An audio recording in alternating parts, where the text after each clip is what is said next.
Hello and welcome to Rise for Nigeria channel. Okay, let's talk about that ban. Yes, the Twitter ban. Twitter ban by the federal government of Nigeria. So you probably already know the story. Buhari put out a tweet earlier in the week speaking to the insecurity in Nigeria, the vandalism, like INEC's office, the Electoral Commission's office, and the likes. And he said he was going to communicate with those who are vandalizing, making the country insecure in the language that they understand. Well, uh, people took offense to the language as that was used. Twitter eventually deleted the tweet and suspended Buhari's account for I think 12 hours. Well, our supreme leader and the government were offended by this deletion of the tweet by Twitter, and they complained and said, well, the other people were tweeting things, and well, before we know what was happening, Twitter had been banned by the government of the country. Now, other than maybe China and even China, I don't know, but I am not aware of any other country that has done something like this. Where they placed a ban on a social media platform. So the government, and again, I'm very impressed with the speed that with which the government banned Twitter. Everything happened very quickly within 24 hours. All the companies that the telecommunication companies, they already blocked access to Twitter. Now many Nigerians still have access. They're still bypassing the ban through VPN. So I'm glad people are able to do that. But again, the speed with which the government responded to the insult or that Twitter gave here and to the president, it's really commendable, and it would have been very, very nice. So I'm wondering why that same speed cannot be applied to the challenges of insecurity in the country. Well, we'll come back to that. Okay, so the government placed a ban on the country on Twitter, and on Saturday you heard the Attorney General of the Federation, who is supposedly a senior lawyer, right? For him to occupy that position, he came out and said those who are bypassing the ban will be prosecuted. Think about that. So a supposed democratic government elected by the people. Many of the people campaigned for this government through the same mediums, online platforms that the government is trying to ban right now.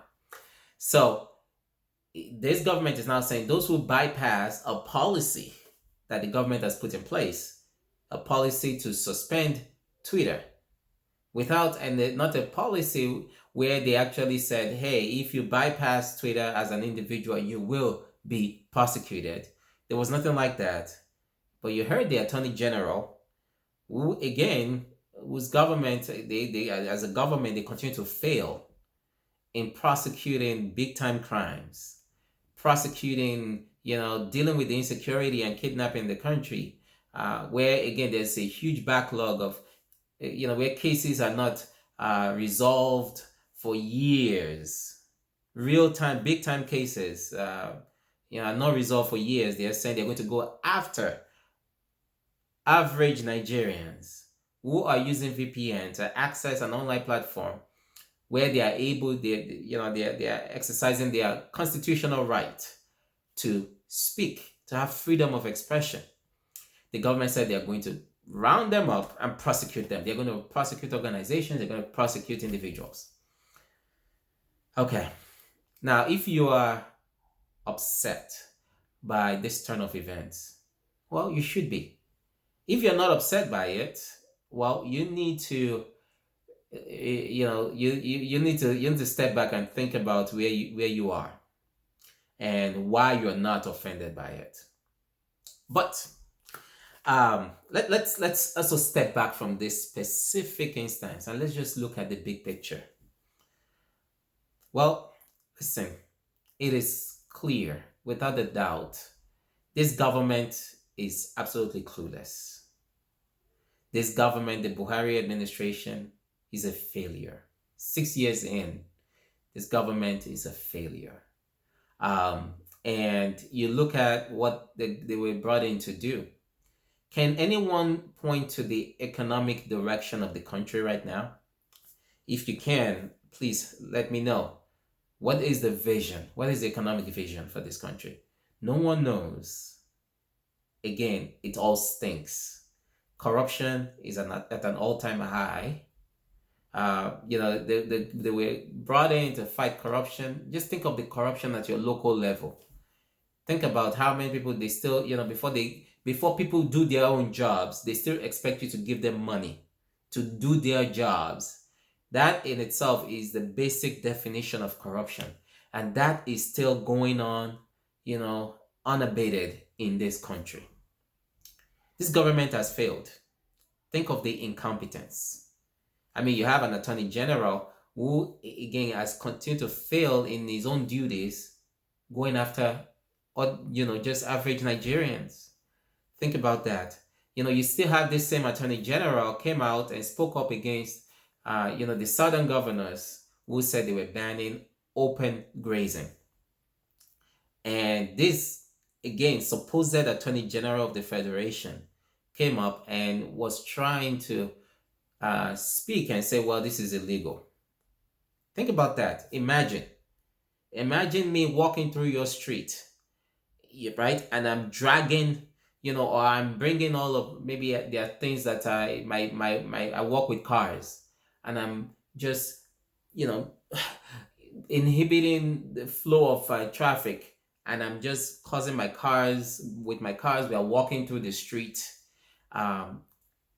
Imagine that. I'm not talking about, cars driving through, but I'm just, because I walk with cars, or I have a car shop. So all of my cars, I just line them up on the street, and I'm just having people just slowly move this, in a way unsafe to the community, unsafe to the people walking by. Imagine that. A ban on open grazing is banning, again, a situation that is just unsafe for everybody involved. And you have, an attorney general who has a myopic view of things. But think about it though. That is essentially who Buhari is as well. This is not to insult. This is not insulting anybody. This is just speaking the truth that, Buhari is past his prime, and this has nothing to do with his age. But it is past his prime, the viewpoint that he and the rest of his government have is stuck in the days of old. So you continue to have a government that is not innovative, that is not evolving in their thought process. They are not fit to govern any country, any society in these times, in this age. That's just the truth. And guess what that means? That means they're basically incompetent. And you can see the incompetence throughout the government, the way they think. Think about this. Buhari, how many times do people have to beg him to address the nation? In this day and age, he still thinks as a military leader, right? They rule. Think about them. You hear the ruling party. They rule. They don't understand that they are there to lead, right? And think about it. You have to beg your leader to address the people when something big is happening, when insecurity, things are happening, where you expect the leader to speak up. COVID. Think for how long it took before, there was any kind of communication. And have you noticed that this government, it seems like the government does not like to be pushed. They don't want you to push them to make any, no pressure. Pressure cannot get to them because they are the rulers of the people. So you cannot pressure, there cannot be any kind of people pressure to steer the government in the direction of popular will. Right? Think about it. The security chiefs that eventually, think of how long it took before the last set of security chiefs were relieved of their position. Think of it. Think of how many years. Everyone kept saying it. The security situation is not improving. Change them, change them. The government would not budge. You would hear this the sycophants, Femi Adesina and Garba Shehu. They're essentially saying, yes, listen, it's the government, we are the leaders. You can't really force us to do anything. That is what Nigeria had become. That's what the leadership is. Incompetent leadership. But think about it too. These leaders were put there by the people. So I want everybody, you thought Buhari was the best thing since sliced bread. It's the best thing that could have happened. Think about it. Think about the fact that this is what we've been getting for the last 6 years. But you voted for these people. You get what you get. You get what you get and you don't get upset. Nigerians, this is what you get when you vote incompetent leadership, when we vote based on sentiment, when we vote not based on sound logic. There was a time in this country, a person like Gani Fawehinmi, he was called the senior advocate of the masses. He ran to become president. I don't even think he won in his own ward in Ondo State. Think about this. Someone who had demonstrated over and over and over that he was for the people. Nigerians did not vote for him. Well, Nigerians, it's in your hands. If you're upset today, you're upset that this government, an incompetent government, is banning free speech as if we're in a military government. If you're upset by that, well, think about that in 2023. When some people will come to you and say, well, it's our turn, you're Yoruba, so vote for this particular person. These same people that fostered this incompetent leadership on the country, they will come back to you in 2023 and say, well, vote for us. And think about it when that time comes. When you want to be swayed by sentiment. Think about this moment. Don't forget this moment in 2023 when they will come to you and say, continuity. Continue with this same party. Think about this moment. Don't choose based on sentiment.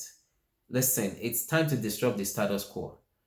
Look at leaders, vibrant, who are attuned with the times, who can connect with the rest of the world, and not people who keep hiding in the closet and won't, we think that they are so above you they cannot communicate with you, that they are your rulers instead of leaders. Think about this moment when 2023 comes, because we get what we get, and you should not get upset if we continue to vote in incompetent leaders and we continue to vote based on sentiment. So that's it for today. What are your own thoughts? I want to encourage you as well, and turn this moment into a teaching moment with your community, the people in your own circle, people that you go to church with, you go to mosque with, people that you talk with. Help them understand that this is the leadership that Nigerians have deserved, because Nigerians continue to make choices based on sentiments, tribe, or we are from the same tribe, we are from this, we are that. Educate people so that when 2023 comes around, Nigerians will make a better choice. That's it for today. Share your thoughts in the comments below. Until next time, take care and keep rising for Nigeria.